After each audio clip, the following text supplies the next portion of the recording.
गौरव शर्मा जी। राधे महाराज, जय श्री राम। राधे राधे महाराज जी। महाराज जी, आपके एकांतिक में सुना था कि मन के द्वारा संतों से बात कर सकते हैं, तो मन बहुत खुश हुआ कि आपसे बात हो सकती है। महाराज जी, हमें वो पद्धति बताइए जिससे हर समय। पहले आप हमें मन दीजिए, हमारा मन और आपका मन एक हो जाए तभी तो बात होगी। ऐसे बात हो जाएगी? ब्लूटूथ सिस्टम होता है ना, मोबाइल में होता है ना अभी कनेक्शन ही नहीं तो पहुंचे तो कैसे पहुंचे? अभी कनेक्शन ही नहीं ना, कनेक्शन हो तब तो पहुंचे ना। आपके मन का कनेक्शन हमारे मन से हो जाए, हमारे मन का कनेक्शन आपके मन से हो जाए, तो यहाँ जो स्फुरित होगा वो आप में आ जाएगा, आप जो स्फुरित करेंगे वो यहाँ आ जाएगा। इस कोटि का प्रेम बड़ा दुर्लभ है। किसी संत से, किसी गुरुदेव से ऐसा प्रेम हो जाए कि हम अपना मन उनको दे दें। हमारी कोई रुचि नहीं, हमारी कोई इच्छा नहीं, हमारी कोई चाह नहीं, हर समय उनकी आज्ञा के अनुसार चल रहे हैं। मन गुरुदेव को समर्पित कर दिया, तन गुरुदेव को समर्पित कर दिया। अब उनके मन में जो चलेगा हमारे मन में आ जाएगा, जो हमारे मन में होगा वो गुरुदेव के मन में चला जाएगा। इस कोटि का समर्पण होने की बात है। हमने कई बार देखा, एक हमारी सेवा में थे, रसोई सेवा में, वो हमें बना के पवाते थे। अब हम ऊपर से सोचते आ रहे हैं कि अगर आज श्री जी के लिए ये बनाते तो अच्छा था। नीचे उतर के आए, उनका श्री जी का भोग क्या बनाया है? बोले ये बनाया, वही जो हम सोच रहे थे। एक बार नहीं, सैकड़ों बार ऐसा, पर उसका कोई नहीं, किसी से संपर्क नहीं, सीधे राधा वल्लभ जी जाना, भजन करना और बस चुपचाप हमारी सेवा में। तो जो हम सोच रहे हैं वही उसके मन में आ रहा है। पूरा समर्पण होने पर ही ऐसा हो सकता है। जब तक पूरा समर्पण हो जाए तो गुरु की कोई छोटी सी वस्तु भी आसपास हो तो तुम्हें पता चल जाएगी। गुरु के मन की तो बात जाने दो। अमीर खुसरो जी पूरे समर्पित महापुरुष थे। उनके गुरुजी दिल्ली आए हुए थे, तो किसी गरीब ने सुना कि बहुत सिद्ध फकीर हैं, अगर ये कृपा करें तो धन मिल जाए, क्योंकि गरीबी में धन की आवश्यकता होती है। बेटी का ब्याह था, तो वो गए, उन्होंने दंडवत की और कहा, बाबा बेटी का ब्याह है, कोई कृपा कर दो।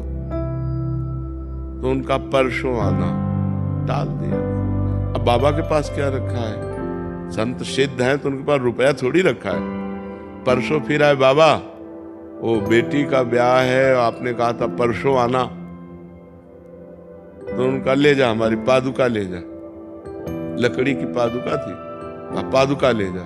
अब कोई सोने से थोड़ी मड़ी थी। अब उसने विचार किया, मुझे तो धन चाहिए था, बाबा ने पादुका दे दिया, पादुका से क्या होगा? पर संत ने दिया है, कहा ले जा पादुका, अपने घर ले जा। तो अब माथे पे रख लिया और लिए जा रहे थे। 13 ऊंटों में असरफियां आदि लिए हुए अमीर खुसरो जी रत्नों के व्यापारी थे, वो आ रहे थे। उनका हमारे गुरुदेव की कोई वस्तु है आसपास।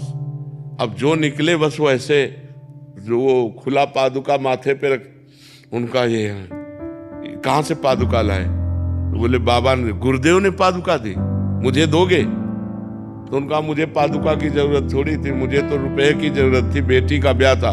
बोले 13 ऊंटों में सरफियां लदी हुई है, ले जाओ, नौकरों सहित ले जाओ, हमें पादुका दे दो। अरे उन्होंने तुरंत पादुका दी, पादुका सर पे रखा, लौट के गए और कहा, गुरुदेव पादुका वापस ले आया। बोले कितने की? बोले 13 ऊंटों की असरफियों से। तो उनका सस्ता सौदा किया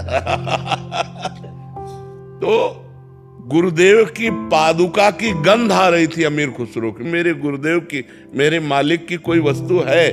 तो जब हमारा चित्त ऐसा समर्पित हो तब हम संत के मन की बात जान सकते हैं, ऐसे थोड़ी जान सकते हैं। स्वप्न में क्या कभी आप उत्तर देते हुए प्रतीत होते हैं? बिल्कुल बिल्कुल। ऐसा लगता है हम प्रश्न कर रहे हैं, आप उत्तर। हाँ जी। राजकुमार सक्सेना जी, नोएडा से। राधे राधे महाराज जी। महाराज जी, मोक्ष प्राप्ति हेतु की गई भगवत साधना या नाम जप सही है या बिना किसी इच्छा के निस्वार्थ पूजा? महाराज जी कह रहे हैं कि मोक्ष प्राप्ति का कामना है और फिर हम भगवत साधना या नाम जप कर रहे हैं, ये सही है या बिना किसी स्वार्थ के की गई निस्वार्थ पूजा? मतलब में कुछ नहीं चाहिए, बस पूजा। वैसे सर्वश्रेष्ठ बात तो ये है कि कुछ नहीं चाहिए, ये बात भगवत दर्शन आप कुछ ना चाहे, भगवत दर्शन भी नहीं, मोक्ष भी नहीं, हम एक भी मिनट भजन नहीं छोड़ेंगे, बस ये बात पकड़ ले। हम निस्वार्थ समाज की जो सेवा मिलेगी करेंगे और डट के भजन करेंगे तो मोक्ष भी मिल जाएगा, भगवान भी मिल जाएंगे और कोई चिंता भी नहीं रहेगी। प्रभु मन से जाप करते हैं तो तारतम्य नहीं रहता, उसे टूट जाता है। अब तारतम्य तो बनाना पड़ेगा, इसके लिए प्रयास करना पड़ेगा। हाँ, सतोगुणी भोजन करना पड़ेगा, गलत लोगों का संग त्यागना पड़ेगा, टीवी समाचार छोड़ना पड़ेगा, क्योंकि चिंतन में हमारे और कुछ ना आवे, केवल भगवान का चले। अब तो वृद्धावस्था की तरफ जा रहे हैं तो खूब नाम जप कीजिए, और जब मन से ना चले तो जबान से चलाइए, राधा राधा राधा राधा राधा राधा। कभी मन से कभी जबान से बार बार हम उसको करते रहें तो हमारा हृदय पवित्र हो जाएगा। जहाँ हमारे हृदय की कलुषमा, कामना ये सब नष्ट हुई तो एक तार भजन चालू हो जाएगा। एक तार भजन चलना ही भगवत प्राप्ति है, अखंड भजन चलना ही भगवत प्राप्ति। भगवत प्राप्ति की चिंता न करे, चिंता भजन की करे कि हमारा भजन न छूटने पाए।